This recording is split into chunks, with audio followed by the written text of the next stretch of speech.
Hi hello నమస్తే అందరికీ welcome to our TGR studies. ఈరోజు మన క్లాస్లో భాగంగా తెలుగు పెడగాజీలో ఫస్ట్ చాప్టర్ అయిన భాష వివిధ భావనలు స్వభావం గురించి నేర్చుకుందాం. ఇదంతా భాషకు సంబంధించిన ఇంట్రడక్షన్. సో ఇంకా లేట్ చేయకుండా క్లాస్లోకి వెళ్ళిపోదాం. భాష అనే పదం భాష అనే సంస్కృత ధాతువులోంచి పుట్టింది. భాష అనే సంస్కృత ధాతువులోంచి పుట్టింది. మరి భాష అంటే ఏంటి? భాష అనగా అర్థం భాషించడం, మాట్లాడడం. భాషను ఆంగ్లంలో ఏమంటారు? లాంగ్వేజ్ లేదా టంగ్ అంటారు. లాంగ్వేజ్ అనే పదం లాంగ్వా అనే లాటిన్ పదం నుంచి పుట్టింది. లాంగ్వేజ్ అనే పదం లాంగ్వా అనే లాటిన్ లాటిన్ ఇలా గుర్తుపెట్టుకోండి, లాటిన్ పదం నుంచి పుట్టింది. భాష్యతేతి ఇతి భాష అని ఆర్యోక్తి అనగా భాషింపబడేది భాష.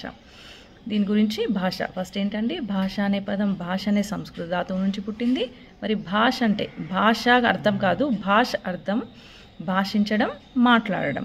భాషను ఇంగ్లీష్లో ఏమంటారు? లాంగ్వేజ్ అంటారు లేదా టంగ్ అంటారు. లాంగ్వేజ్ అంటే అనే పదం ఎక్కడి నుంచి పుట్టింది? లాంగ్వా అనే లాటిన్ పదం నుండి పుట్టింది. భాష్యతే ఇతి భాష అనేది ఆద్యోక్తి. అంటే భాష్యతే ఇతి భాష అంటే భాషింపబడేది భాష. ఇది గుర్తుపెట్టుకోండి. ఇవన్నీ ఇంట్రడక్షన్ ఆల్రెడీ మీకు తెలిసే ఉంటుంది టెట్కి చదివినప్పుడు. నెక్స్ట్, షేక్స్పియర్ ఆంగ్లంలో man is man because of his speech అనగా మనిషిని మానవుడిగా తయారు చేసేదే భాష. మనిషిని మానవుడిగా తయారు చేసేదే భాషను ఎవరన్నారు? షేక్స్పియర్ అన్నారు.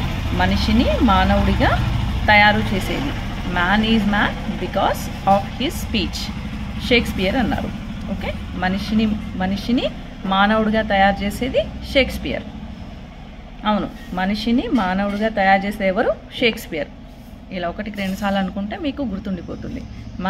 ఆ మనిషి ఎవరు? షేక్స్పియర్.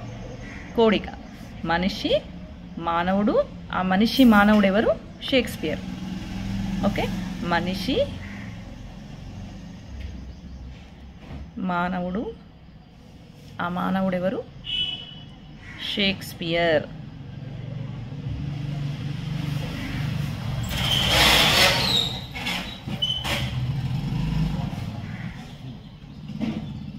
ఓకే, షేక్స్పియర్ గుర్తుపెట్టుకోండి. ఫాస్ట్గా రాస్తున్నాను నేను. భాషకు మూలం ధ్వని. భాషకు మూలం ఏంటండి? ధ్వని. అయితే భాషకు ప్రాణం ఎవరు? భావం. భాషకు మూలం ధ్వని, భాషకు ప్రాణం భావం. భావం అనేది అవినాభావ సంబంధాన్ని కలిగి ఉంటుంది. భాష అనేది శరీరం అయితే భావం అనేది ఆత్మ వంటిది. ఓకే, భాషకు మూలం ధ్వని, భాషకు ప్రాణం భావం. భాష భావం రెండు అనేవి నాణ్యానికి బొమ్మ బొరుసు లాంటివి. ఎవరెవరు? భాష, భావం. భాష అనే శరీరం అయితే భావం అనేది ఆత్మ వంటిది.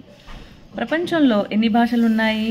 7,000కు పైగా ఉన్నాయి. అందులో లిపిని కలిగి ఉన్నాయి 2,796. 2796 గుర్తుపెట్టుకోండి. 2796 లిపిని కలిగి ఉన్నాయి. 2796. ప్రపంచంలో ఇన్ని రకాల భాషలు ఏర్పడడానికి కారణం ఆదిమ మానవుడు అడవుల్లో గుంపులుగా నివసించడం. అసలు ఇన్ని భాషలు ఎందుకు ఏర్పడ్డాయి అంటే ఆదిమ మానవుడు అడవుల్లో గుంపులుగా నివసించడం. భాషా కుటుంబాలను 3 ప్రాతిపదికలుగా విభజించారు. ఎన్ని ప్రాతిపదికలుగా? 3 ప్రాతిపదికలుగా విభజించారు. వారసత్వ ప్రాతిపదిక, భాషా ప్రాతిపదిక, భౌగోళిక ప్రాతిపదిక. వారసత్వంగా వచ్చినవి భాషా నిర్మాణంతో ఏర్పడ్డాయి. భౌగోళిక వాళ్ళు నివసించే ప్రాంతాలు, ఆ ఏరియాని బట్టి ఏర్పడంగా ఈ విధంగా భాషా కుటుంబాలను 3 ప్రాతిపదికలుగా విభజించారు. ప్రపంచంలోని భాషలను ఎన్ని కుటుంబాలుగా వర్గీకరించారు? 141 కుటుంబాలుగా అందులో ముఖ్యమైనవి ఎన్ని? 6. ఓకే, అందులో ముఖ్యమైనవి 6. 67% భాషలు, 80% జనాభా ఈ 6 కుటుంబాల్లోనే ఉంది. ఎన్ని భాషలు? 67% భాషలు, 80% జనాభా ఈ 6 భాషలలోనే, ఈ 6 రకాల కుటుంబాల్లోనే, ఈ భాషల్లోనే వీళ్ళంతా మాట్లాడుతారు. 80% జనాభా, 67% భాషలు ఉపయోగించుకుంటూ ఈ 6 కుటుంబాల్లోని భాషల్నే వీళ్ళు మాట్లాడుతున్నారు. ప్రపంచంలో అత్యధికులు మాట్లాడే భాష ఏంటంటే ఇండో యూరోపియన్ మరియు సైనో టిబెటన్. ఎక్కువగా మాట్లాడేది ఇండో యూరోపియన్ మరియు సైనో టిబెటన్. భారతదేశంలో మన ఇండియాలో ఎన్ని ఉన్నాయి? మరి 4 భాషా కుటుంబాలు ఉన్నాయి. ఎన్ని ఉన్నాయి? 4 భాషా కుటుంబాలు ఉన్నాయి. 73% భారతదేశ జనాభా ఆర్య భాష కుటుంబంలోనే మాట్లాడతారు. 73% భారతదేశ జనాభా ఆర్య భాష కుటుంబంలోనే మాట్లాడతారు. ప్రపంచంలో అత్యధికులు మాట్లాడే భాష స్థానంలో తెలుగు 13వ స్థానంలో ఉంది. ఓకే, మన భారతదేశంలో మొత్తం భాషలు ఎన్ని? 1652. అవునా? లిపిని కలిగి ఉన్న ఎన్ని? 2796. మన భారతదేశంలో ఉన్న ఎన్ని? 1652. లిపిని కలిగిన భాషలు 100కు పైగా ఉన్నాయి. ఓకే, భాషలు 7000, ప్రపంచం మొత్తంలో 7000 భాషలు ఉంటే లిపిని కలిగి ఉన్నాయి 2796, 2796. ఓన్లీ మన భారతదేశంలో 1652 భాషలుంటే లిపి కలిగిన భాషలు 100కు పైగా ఉన్నాయి. రాజ్యాంగం గుర్తించిన భాషలు ఎన్ని? 22. 8వ షెడ్యూల్లో భాషల ప్రస్తావన ఉంది. ఓకే, 8వ షెడ్యూల్లో లాంగ్వేజ్కి సంబంధించిన ప్రస్తావన ఉంది. భారత రాజ్యాంగం రూపొందించినప్పుడు భాషలు 14. ఓకే, భారతదేశంలో అయితే ప్రజెంట్ ఎన్ని ఉన్నాయి? 22. ఈ భాషల్ని ప్రస్తావించిన ఎన్నో షెడ్యూల్లో ఉంది? 8వ షెడ్యూల్లో ఉంది. భారతదేశంలో అత్యధికులుగా మాట్లాడేది హిందీ, 2వ స్థానంలో తెలుగు. ఉమ్మడి ఆంధ్రప్రదేశ్ అత్యధికులుగా మాట్లాడే భాష ఏంటి? తెలుగు, 2వ స్థానంలో ఉర్దూ. మన ఆంధ్రప్రదేశ్ తెలంగాణ ప్రజలు అత్యధికంగా మాట్లాడే భాష ఏంటంటే తెలుగు, ఉర్దూ. ఓకే, తెలంగాణలో తెలుగు, ఉర్దూ. భారతదేశంలో అత్యధికులుగా మాట్లాడేది హిందీ, 2వ స్థానంలో తెలుగు. మొత్తం ఎన్ని భారత రాజ్యం గుర్తించిన భాషలు? 22. ఎక్కడున్నాయి అవి? 8వ షెడ్యూల్లో ఉన్నాయి. ఓకే, షెడ్యూల్ 8వ. సో ఇవి ఇంట్రడక్షన్. ఈ ఇంట్రడక్షన్లో గుర్తుపెట్టుకోవాల్సింది మెయిన్ ఏంటంటే మనిషిని మానవుడుగా తయారు చేసేది భాష అన్నది ఎవరు? షేక్స్పియర్. ఇదొకటి. భాష అంటే భాషనే సంస్కృత ధాతువులోంచి పుట్టింది. భాష అంటే భాషించడం అని అర్థం, మాట్లాడడం అని అర్థం. భాషను ఇంగ్లీష్లో లాంగ్వేజ్ లేదా టంగ్ అంటారు. లాంగ్వేజ్ అనే పదం లాంగ్వా అనే లాటిన్. ఇవన్నీ బేసిక్ అండి. ఇక్కడ బిట్టు పడదేమో అనుకొని లైట్ తీసుకుంటారు, కానీ కొంచెం ఒక్కసారి చదివినామంటే గుర్తుంటుంది అది. భాష అనేది శరీరం వంటిదైతే భావం అనేది ఆత్మ లాంటిది.